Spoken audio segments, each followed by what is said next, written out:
Hi,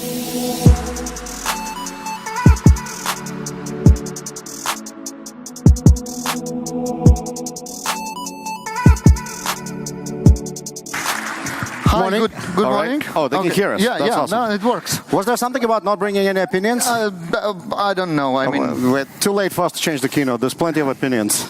yeah, this is one of them. If you, without data, you're just another person with opinion, whether you want it or not. So this morning we're going to speak with you about data-driven DevOps. That's obviously a hashtag that official one, we invented, no one uses, but you will. And hopefully you. And speaking about this kind of stuff and data and opinions, we prepared a special page for you. It's called Show Notes. You go to jeffrey.com/show notes, and the slides are already there. The video will be there by tomorrow.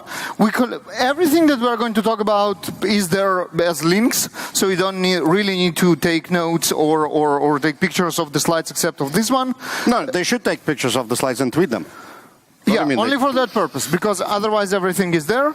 There is a place for expressing your opinions, the ratings, and we leave for feedback and ratings, obviously, and something to say thank you for being here so early today, a small raffle as a token of appreciation.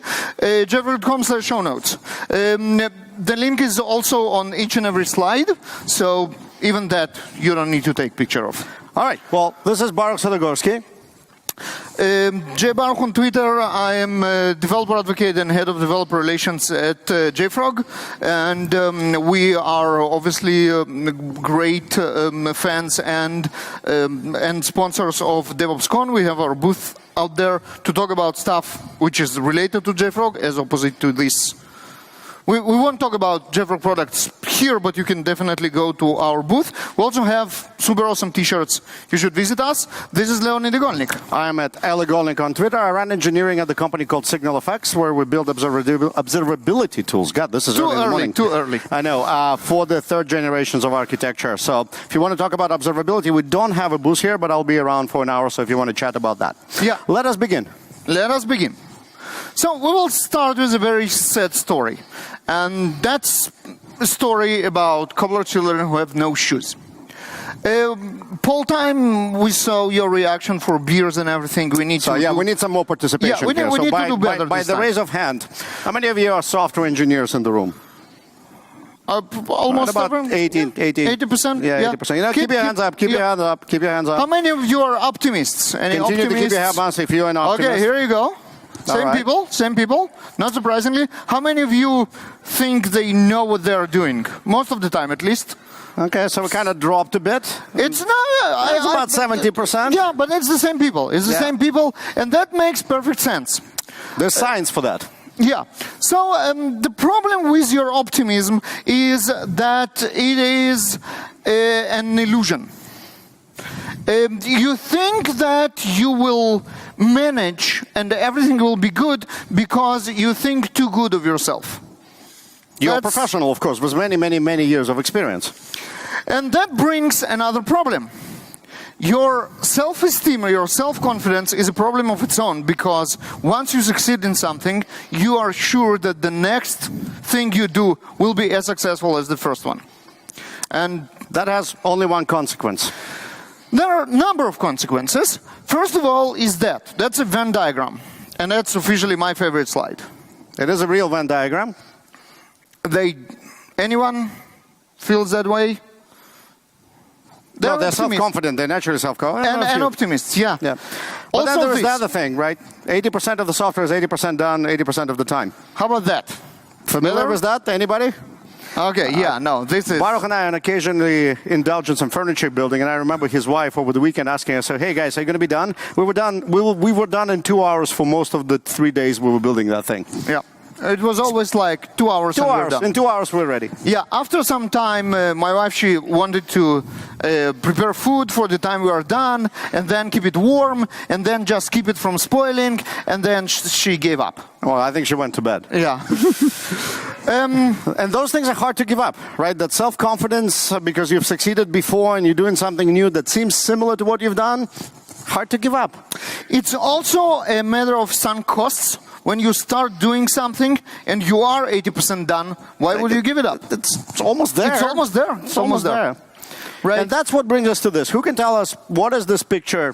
What's that? What's that? What's happening in that picture? Yes, just shout it out. Stand up. Stand-up meeting. That's Okay. right. Let's talk about what happens in engineering and stand-ups, right? Like, we have a bunch of the departments of the typical company, and they all have tools to measure themselves. So sales measures using Salesforce. Marketing probably has something like Marketo or something similar. In support, you have some kind of support system. In financials, they use something for finance. In HR, they have Workday. In engineering, well, in engineering, we have that.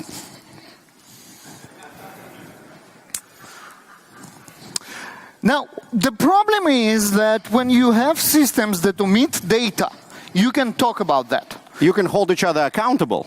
So sales shout at marketing, you don't give us enough leads, and marketing shouts on HR, we cannot hire any people, more budget people. from finance, right? All of those departments use their systems and use their data to hold each other accountable. So and engineering? They have discussions, very healthy discussions. Mostly healthy discussions. And then, of course, engineering is somewhere on the side. Yeah, you can applaud. That's okay. We will love that slide. Yeah. So we need to fix it, and yeah, let's do that. Yes. All right. So what should we do? We should rewind the video because there's no sound. And why there is no sound? Is it our fault? I don't know. It's take emotion here we go. out of Okay, let's try again. 80% done. Well, what if we take emotion out of the process and base it on empirical metrics? Then we aren't really making the decision. The data is. So we can hurt our friends' feelings without taking any responsibility? Me likey. So I hope you like it as well. So do we. And let's talk how we take the emotions out of the discussion and based on data. Now, data is not new in engineering, right? We had those metrics even before DevOps. We had separate metrics for each and every silo.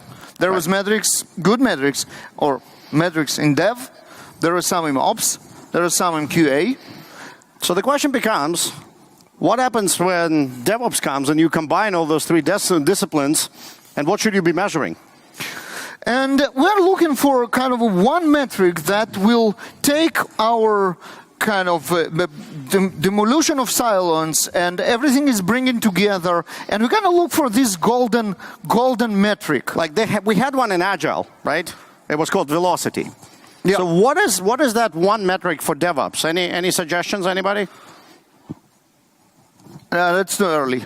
Let's just give them, let's just give them we that. think it's profit. Yeah. Right? Why do companies accelerate their development cycles? Why do they adopt those new processes? Typically to make money. Now, the good thing is profit and velocity are very much alike, right?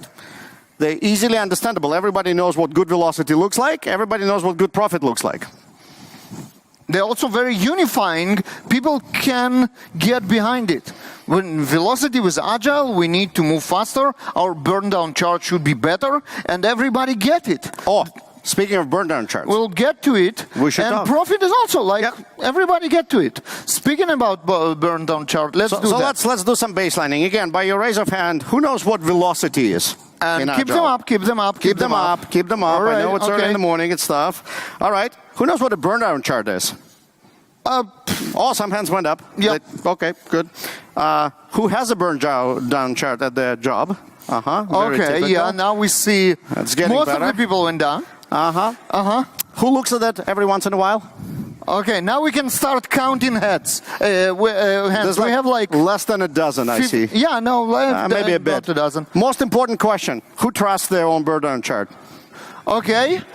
Not a single one of you? No, there are a couple of hands. No, like and there are a few four. over there. Okay, and the last By question. the way, nobody from JFrog, interestingly enough. They're not from engineering, that's okay. The last question for the four people. Who kept their hands? The most important question: who knows what to do when the burndown chart doesn't look like it's supposed to? Okay, we have... I see one person being pointed at over there. That's it. Yeah, okay. He's probably a speaker about Agile. I would say so. Yeah. And those are the only people who know what to do when it doesn't look right. So what is the problem when you take those three disciplines and mash them into this wonderful color, brown? Maybe the problem is that you mash them too much and you got the color. Yeah. The problem with all of those coarsely grained metrics, they're not actionable. Like when the profit is great, everybody's celebrating, everybody's drinking champagne. When velocity is great, we ship a lot of software. But when things are not working as well, how the hell do you change that? What do you do? So they are two cores, profit, two cores. And I have to say that this definition of DevOps, when we took Dev, QA, and Ops, kind of smashed them together into this weird brown thing, is not a real picture of DevOps. No. The real picture of DevOps is the canonical Venn diagram, where it's the intersection of those three key disciplines and collaboration between those three types of professionals. Well, unless you are Netflix, because in companies like Netflix that do mesh everything together, yeah. But you're not Unfortunately, Netflix. none of you are probably Netflix. Yeah, so that's okay. That's okay. What it means is that we have common goals, we have common tools, we have common culture, but specialization still exists. And it's still important. Most of the people cannot do everything perfectly. They have their... I would argue most of the people cannot do everything well. I would argue most of the people cannot do everything.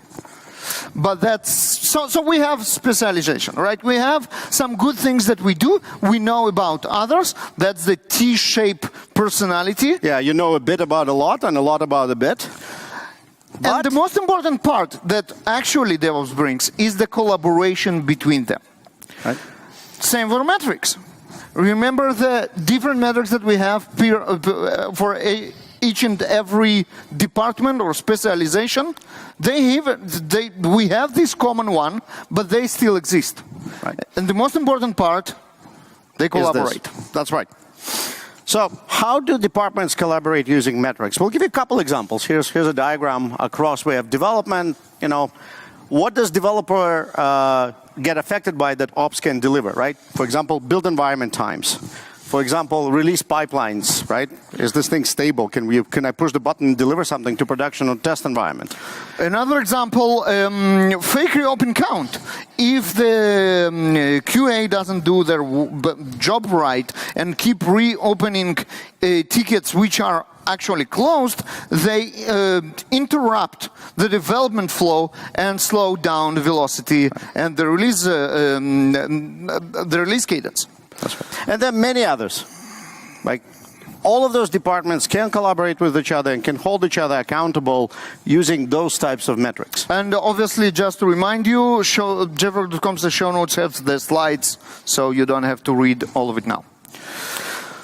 So let's talk about making software and cooking software with metrics. What do you have to learn about metrics to be successful? Let's start with metrics categorization. Let's put the metrics into some categories so we will be able to wrap our head about that.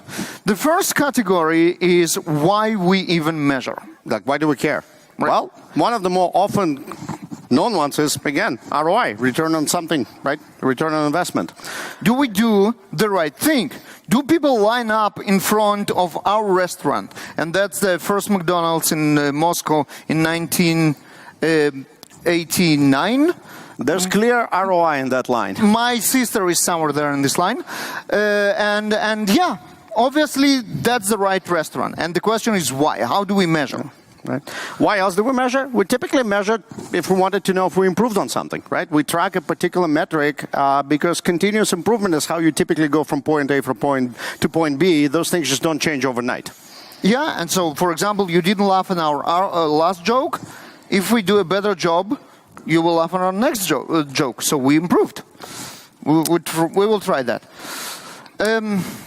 The most complicated, but the most interesting one is building trust. If we measure enough and our metrics are good, they build trust. If we promised you something, we delivered it, we measured it. When we will promise you something next time, you will probably believe that we are going to do it. That's right. So let's talk about how do you measure something, right? How do you get your metrics gathered, analyzed, and processed? You start typically with samples, and there are several types of sample. One of them is complete sample, which I'm sure all of you engaged when you grocery shop. Typically, when you pick fruits, what do we have? Oranges off the shelf. You typically touch every single one of them, and you decide whether you're going to put it on your basket or not. That's your complete sample. And complete samples are important for the first type of metric, for the ROI, because when you invest money in something, you need to measure everything around it to get the true picture, was it worth it or not. Now, complete samples require very complex tools. Our favorite, most complex tool you can think about is Microsoft Excel. Oh, yes. Right, and here's an example of a complete sample. This is from an actual one of the teams I used to run. We started understanding where we spend our development time by effort over a period of time to make sure that we're investing in things that matter. Something like that requires a complete sample. And this is a wonderful picture because let me guess that when you did that, this thing, it works weird.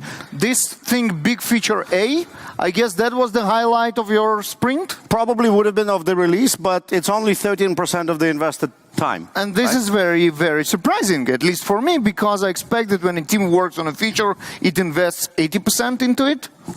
Maybe not 80, but certainly higher than like some of the larger slides here, right? So this is... So complete samples are important, but they're not always feasible. So the next type of metric is a representative sample. Sometimes you have too much data. Sometimes you don't need all the data. Sometimes representative sample is enough. This is good for measuring how effective are we, right? If you do something, if you, for example, we'll get to the examples actually. Yep. So samples are good enough for that. You need to make sure that they are representative, right? So you know what? I will give an example. Let's say you measure how long it takes for your team to close a ticket, to close a bug. Right, and it turns out that no one actually feels this how much time they invented in Jira, except of this one guy. And let's say this one guy, they are very, very good. You will have a float picture. Yeah. Let's say they are very, very bad. You will get a float picture. Right. So this representative sample have to be representative. You have to be careful with that, right? And of course, for those representative samples to be collected over time, your sampling interval is much longer than if you just went and grabbed a complete sample where it's feasible. What else do we measure? So and this why? is the most complicated one. For accurately predicting the future, you need both. You need as full sample as you can, because that will represent your allocation in the future, or you can trend from it. And it has to be collected over time, because that's the only way you can build a trend. All right. Well, let's run through some example. Please meet our Scrum Team Avengers.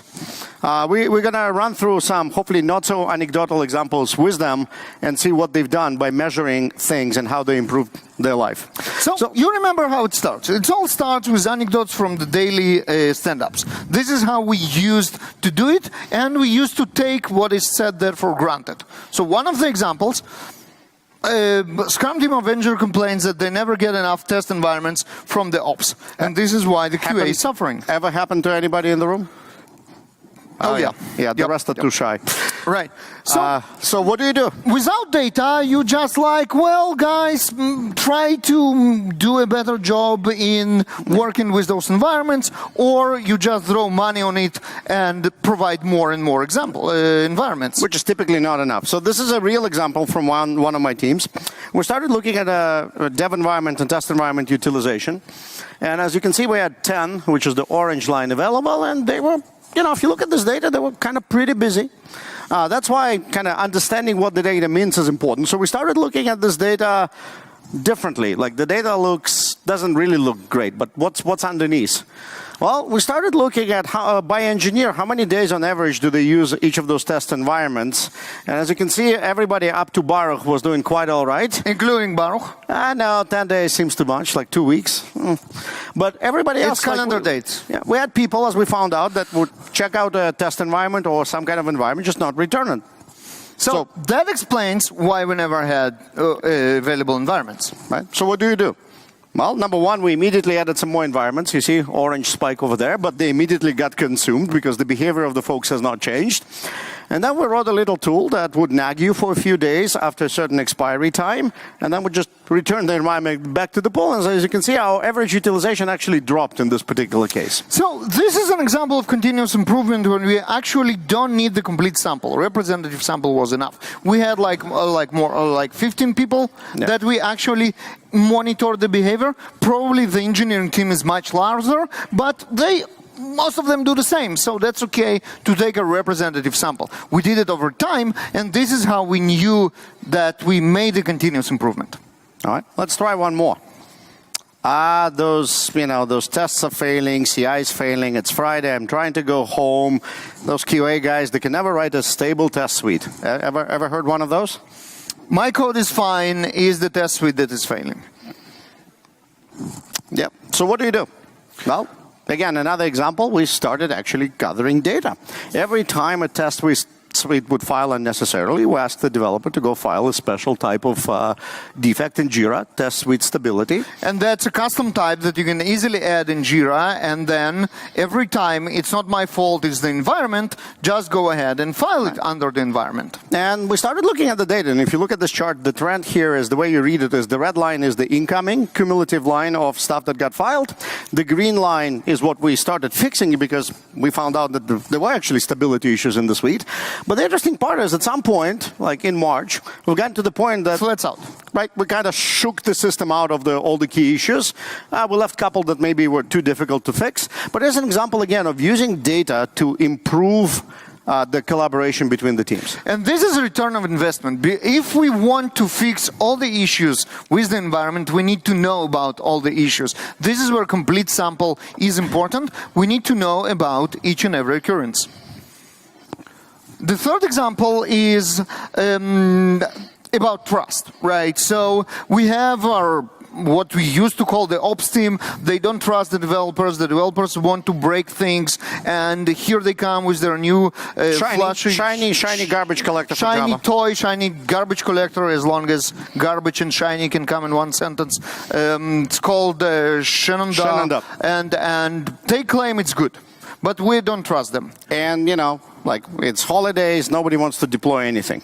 Right? So how can we build this trust between those teams in our DevOps organization?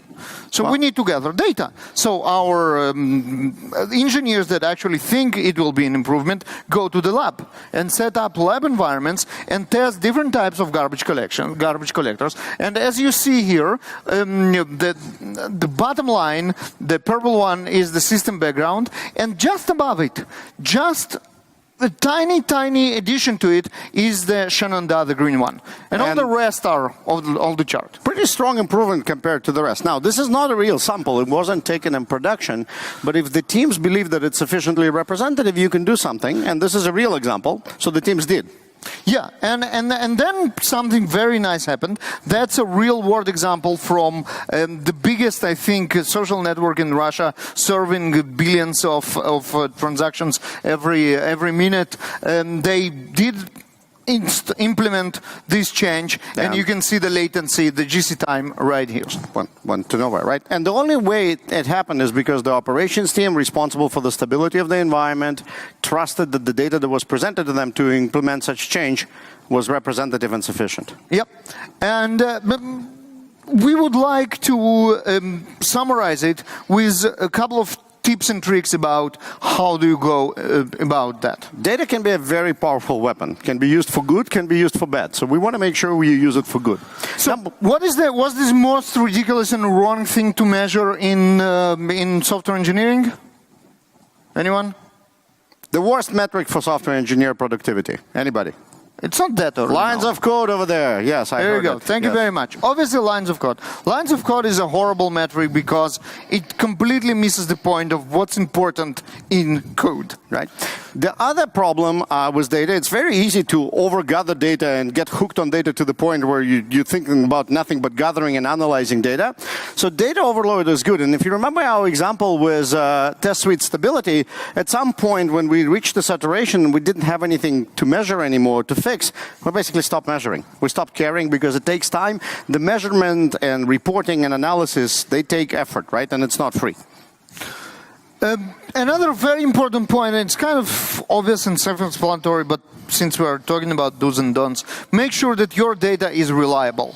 Your samples are representative. You are measuring the reliable thing. So make sure that you trust the numbers, because actually going with wrong numbers and making decisions based on wrong numbers is actually worse than... Can be worse than using any data. Than using anecdotal data. Now, one of the common mistakes we see when people, different teams with different perspectives, try to work around common set of data is differences in vocabulary. So, for example, this is a medium steak in Brazil, and this is a medium steak in Russia. They're not quite the same.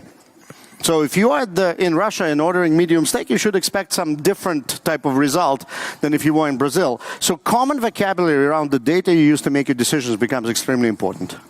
And also, metrics generate incentives, and incentives alter behavior. That's one of my favorite Dilberts. I'll give you a second to read through it. Yeah. Right? Going back to the lines of code, if we measure lines of code, if we incentivize around the lines of code, bugs filed, people will write a lot of lines of code. Like with any system, continuous improvement is required. So you have to tweak your data collection, your data analysis as you go. Those things don't need to be tweaked every day or every month, but probably once a quarter it's worth looking at the data you gather about your own teams and how you collaborate based on that data and revisit what you want to measure and how you want to collect the data. And going back to our example of tested stability, once we stabilize the suite, we don't need to measure it anymore because everything's fine. We will occasionally look at it. We already have this data. It will be stupid not to take a look, but it's not something that we will start our day with. Another important point is, and that goes back to data overload, even if you don't measure too much, if you only measure the right thing, you will end up with a lot of data. So there is like a raw data, like list of issues you have in Jira. There is something better, and it will be like product-specific dashboards. We go to same Jira and we see a dashboard of how we are standing. We don't need to go through all the issues separately. And the easiest way to go about is integrated dashboards. There are a number of solutions. For example, Grafana is one of them, and obviously JFrog emission control. I will show you a little example later. But try to elevate, try to look at the big picture before you dive into details. Right. That's the only way we're going to get out of those engineering representing themselves with anecdotes from the daily stand-up and the rest of the company actually operating on real actionable data, holding each other accountable and improving the overall result. Now, Baruch, I thought we were at a DevOps conference. That's a DevOps conference. And I thought that DevOps is all about tools. So far we talked about some Excel, some human time data. Yeah, and you actually go and collect it manually and then look at it once in a while. I thought automation was the thing in DevOps. Yeah, that's weird. Let's take it up do to DevOps. 11. Let's show some actual tools and examples of how you can use data. Here's one of them. It's not there. It's not there. How about doing that? No, we don't need to. We're just doing that. Well, it's going to be difficult for me to type. So come on. Well, then you drive, I'll talk. Okay. So here's an example of a dashboard that collects a bunch of data. This happens to be a SignalFx dashboard. At the top left, you'll see 3 containers running. Right? They are processing requests, 1, 2, 3. On the right, you see the typical latency. Right? And there are a variety of other items here that are representative of this environment. Now, this is an example of an elevated dashboard that gathers all the raw data, it processes them, and organizes in a way that is consumable. Now, one of the more common paradigms in DevOps lately is continuous delivery, right? And one of the ways of doing continuous delivery is a canary release. Does anybody not know what a canary release is? Or heard about canary release? Let's ask. Apparently, we need to explain. Okay. So a canary release is much like the miners in the old days. You would take, to make sure that there's no poisonous gas in the mine, they would take a canary, a bird in a cage, and will take the bird to the mine. And if the bird dies, the bird was more sensitive than humans to that particular gas. It's time to get out. So or not to get in. That's right. So it's a very common pattern in continuous delivery where you deploy portion of your environment, you observe it, you gather data on it, and you decide what to do. So basically what you're telling me is that you don't want to use your entire user base as QA, but only a small portion of it. That's right. Okay. That's right. You will only experiment on portion of our users. And they are completely random. It's not that we have something against those people. No, it just seems more humane. It's just bad luck. It just seems more humane that way. Yeah. So let's do that. Can you push a canary? Okay, let's push a canary. We have here a very sophisticated command that is called deploy canary. Well, okay. So let's go back to the dashboard. So right now there's a CI/CD pipeline doing a build, packaging the build into a Docker container, and at some point you'll see that the container, one of those containers will die, and another new container will spin up. Here we go. Oh, yeah, check this out. Yeah, the data stream on the right, this little green thing, that's a new container. So third of the people now, the ones that randomly go into this particular container, have a shiny new version and test it out. Except that we have a problem. If you look on the request latency per customer, on the right, it's just spiked. The CPU just spiked. The request per container just went red, and the productivity is going green. Like it's dropping right there. Well, since we're talking about machine data, the machine just detected that the canary didn't do well and automatically initiated a rollback. And as you can see, this container died, and this container spun up again, and we're back to normal. And that's the previous version. That is the previous version. Now, if you're able to do that data-driven in machine time, let's see how much time this takes. Let's color this. So this took us from 9:34:47 till about 9:35:26, less than a minute. Yep. To experiment and based on data to make a machine time decision of what should be happening. That's a good example of being data-driven and improving your continuous delivery based on the data. And another example is going back to those dashboards and elevating and your human capacity of grasping enough data to make smarter decisions. And that will be an example of JFrog tool this time, JFrog Mission Control. And what you can see here is this dashboard that we took from different tools and merged together into one tool. Okay, so you can see here. So explain, what are we looking at? Yeah, so we see here this particular graph is commits. You see that we commit more and more. Yeah. Which is great. Okay, so velocity is increasing. Yeah. So this comes from source control. This is our average build duration. That's from our CI server. It seems to be going up, but it's like not too bad. 1:18. Well, we build more stuff. It takes more time. In some point of time, we will have to fight this technical debt and decrease the build number. But for now, it's okay. We add new dependencies. You see this graph; it's going up. Oh, that's why the build time is going up. Of course, and because we committed new code. Base build storage. This allows you to predict how much storage you will need when you see this graph. Oh, so like in the middle of the night, you don't run out of disk when you try to deploy a hotfix? Probably not going to happen. Could be useful. Wait. What? Like things are trending up and to the right over there. There's more commits. What is this average build promotion 0? It looks like we don't promote anything to production. Wait. So much for continuous improvement and delivery. Well, we build a lot of code. Well, that's important. Yeah. I hope this is not JFrog's own stats. No. Okay, good.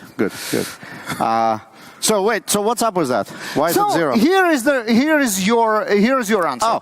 You see this 257 vulnerabilities and the graph that vulnerabilities that went down but some point spiked. Here is where this new shiny NPM vulnerability discovered last week. Here it is.